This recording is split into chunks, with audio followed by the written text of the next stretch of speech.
Jace Johnson with Remax Realty One, and welcome to a little market update. Today is Thursday, September 12th, and we have some big news for you. Let's start with some good news nationwide around. Coming in to start, you're going to notice that we are entering the nationwide best week to buy a home. Now, this is going to look at a few different things to come up with that metric.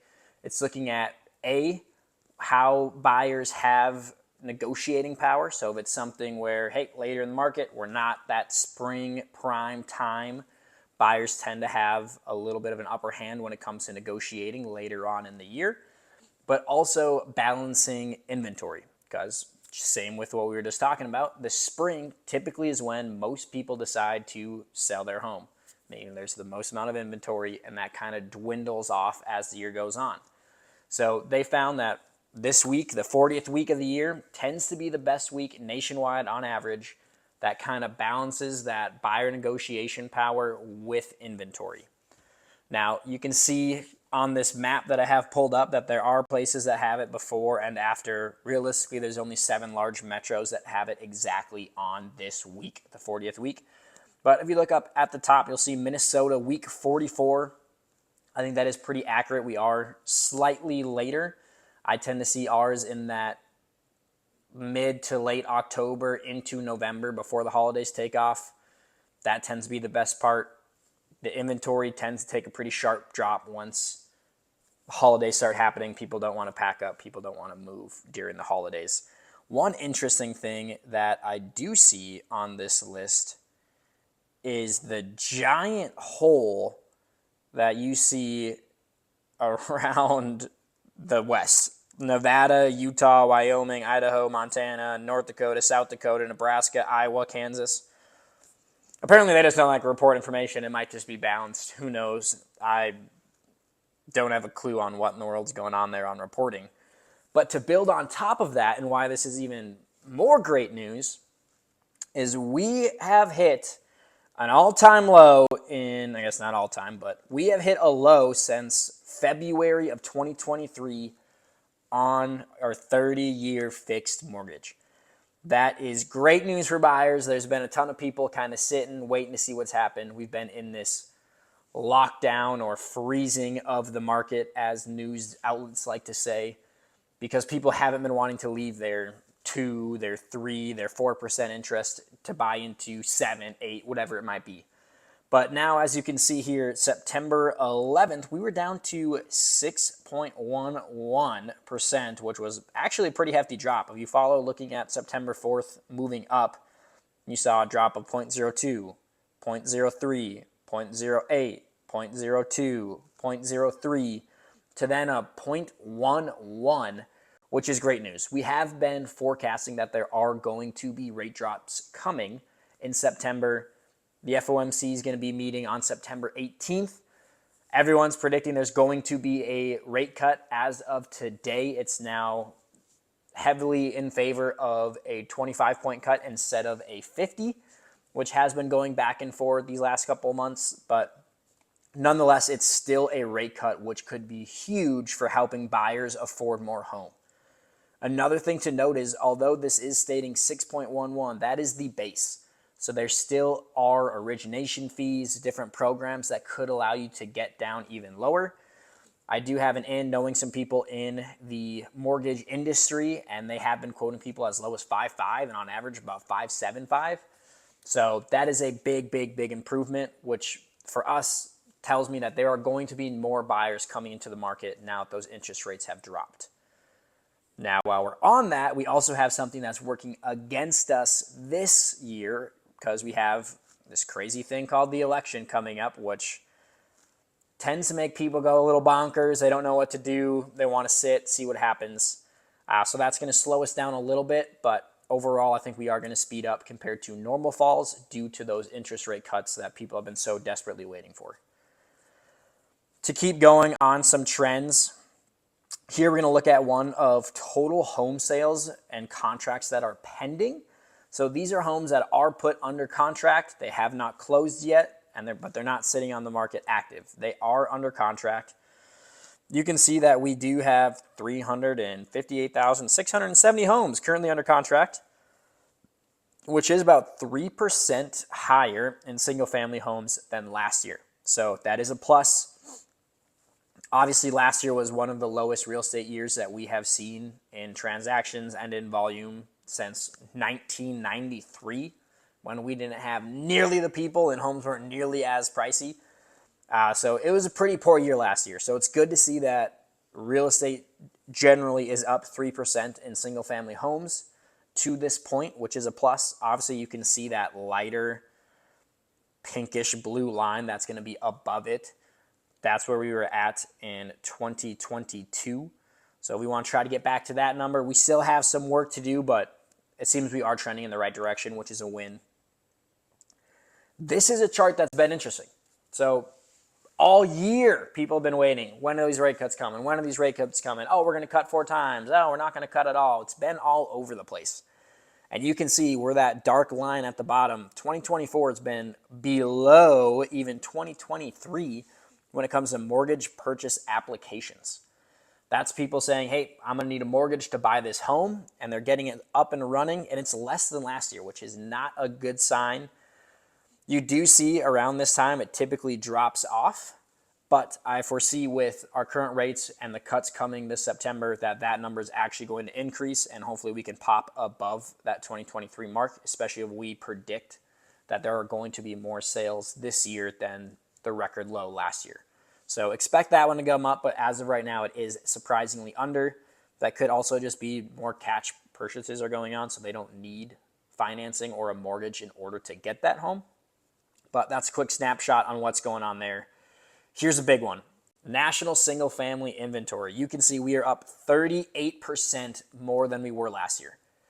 That's big news because you've heard it probably from every single news outlet out there. We have record low inventory. The inventory is crushing the real estate market. Things are going crazy. We're going to have another real estate recession like we did back in 2008. And that isn't really the case. We have been struggling 100% on inventory, but the situation is totally different from back then.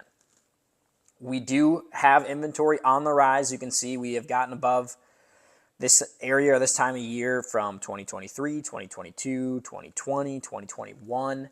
So that is big. Since the pandemic, essentially, we have finally started to get that inventory up, trying to work back to where we were 2017, 2018, 2019, that you see still well above where we're at, but we are trending in the right direction, which is huge. That's another issue we've been running into. Because of interest rates, a lot of home sellers didn't want to put their home on the market, leading to less inventory, but even though the buyer demand tends to be growing, they just don't have the homes to choose from. So having this here and showing this is a big sign that we are going into the right direction. This one's a little bit sloppier, but kind of showing the same thing for national single family new listings. So you can see new listings, we are above both 2022 and 2023 to new listings coming out currently. So month over, or I guess this month from last year. Struggling there. The other big thing to point out is, as we mentioned, rolling into, like we talked about, the best time to purchase a home. This graph also kind of supports that. So this is showing the percentage of properties that have price reductions. So as of right now, currently 39.8, so 40% of homes that are on the market need a price reduction prior to selling. Well, part of that's the demand. There's a ton of buyers waiting for rates to drop. And when there's not buyers out there, sellers still want their home sold. They're trying to get those pushed out there. They're trying to lower the price to kind of help out those higher interest rates, make you be able to afford the home. But we have been seeing a cut. And as you can see, those price reductions tend to rise this time of year, which, like I mentioned earlier, leads to this being nationally the best week to purchase a home. So good news there for buyers. Sellers, this doesn't mean that you are screwed. This is still a good time to sell because, as I mentioned, we are still low on inventory. So if your home goes out there and you have the demand, there's buyers waiting to purchase that home. If it's the right home for somebody out there, they are still going to buy it. They're not going to be like, you know what? That home fits, but I am interested. I just don't want to buy. That doesn't really happen with it. Prices coming down or interest rates coming down of your home is the right fit. someone should be there to purchase it. This is a big one going over the 10-year Treasury yields. As we talked about, 2 days in a row, we have hit a 52-week record low on the 10-year Treasury. It's improved even since this. Morning it was 3.655, I believe, if I remember right. But that is good news. Here, spread, something people track. I'm not going to really dive into that here. Same with your unemployment. There's that whole fiasco going on how we've completely butchered the track of jobs and how they're getting reported, which is also why inflation wasn't showing the results that we were looking for and all that good jazz. I'm going to stay out of that for now. We'll wait for more to come. But this is one I really wanted to hit on. So zooming in here, you're going to see that there's 3 different groups for predictions, and this is on your U.S. home price expectations. So what homes are going to do between 2024 and 2028. So that's going to be a 4-year window. Keep that in mind. This is not 1 year, 4-year window. So going in on this, you have the most optimistic people, which are going to be in that blue category. You have the average, taking everybody into account, what kind of the middle range of people are saying, and then the people that are most pessimistic, the real estate market is doomed type of people. So looking at those, we have 3 different numbers. Those who are optimistic about the real estate market say from 2024 to 2028, home prices are going to grow by 31.6%. That's a large jump. That pays into all those people that are like, you know what, I'm going to be waiting for these interest rates to drop. I want to see what's going to go on. Well, now you're battling that fine line. Prices are continuing to go up. How long are you going to wait for those rates to come down, and how much of a difference is it going to make? If you were one of those people back in the day trying to wait for interest rates to come down when interest rates were outrageously high, you ended up waiting years to purchase a home. If the prices keep increasing, it's not going to matter if that rate's lower. You're still going to be paying more because of the increase in the price if it continues to rise like these people are saying. Now that middle group, 20.2, that's a pretty dang healthy market. And even the pessimistic people, so even the people that are doom and gloom, think the real estate industry is taking a nosedive, are still saying, you know what, we do foresee prices still increasing by 7.5% from 2024 to 2028. So that is something to keep in mind. This next one's going to break down that same thing even more. So now on the graph, you're going to see that that big number is on the full right. This is going by year. So 2024, then to 5, 6, 7, 8. So this year, people are predicting anywhere from 5.6 for that optimistic group down to 3.5%. So a healthy market. People typically tell you 3% national average. Well, this one is looking more at 4.7 for this year. That's pretty big. Following year, spread gets bigger. Pessimistic people are saying 2025 is going to be the low year for us, whereas others are saying 11.6, or the mean, all panelists put together, are saying 8%. After that, 17.9%, 11.5%, 2.9%. So not much of a growth going on in 2025 to 2026 for most places. Like the pessimistic group, 0.02 increase. In the middle group, you're looking at 3.5, and in the group that's all on board, you're looking at 6.3.